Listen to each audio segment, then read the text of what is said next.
Welcome to Kenton's videos. Enjoy the video.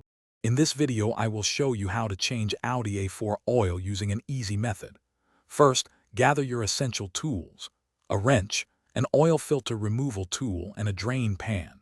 You'll also need about 5 quarts of new synthetic oil and a fresh oil filter. Make sure your Audi A4 is parked on a level surface and the engine has cooled down sufficiently to avoid burns. This preparation ensures a smooth and safe oil change process. Now let's get to draining the old oil. Carefully locate the oil drain plug underneath your Audi A4's engine. Position your drain pan directly beneath it to catch all the used oil. Using your wrench, slowly remove the drain plug.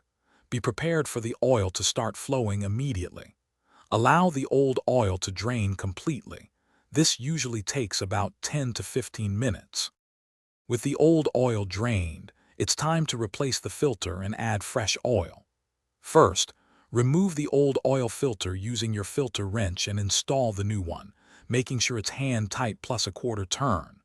Next, reinstall the drain plug securely, ideally with a new crush washer to prevent leaks. Finally, carefully pour the new synthetic oil into the engine's oil fill cap. After adding the new oil, start your Audi A4's engine for a minute or two, then turn it off. This allows the oil to circulate. Now, carefully check for any leaks around the drain plug and the new oil filter. Finally, verify the oil level using your dipstick, adding a small amount more if necessary to reach the full mark. Remember to check the description for a link to the new Kindle Paperwhite and other great deals. You've successfully changed your Audi A4's oil. Thanks for watching. Consider subscribing if we helped you.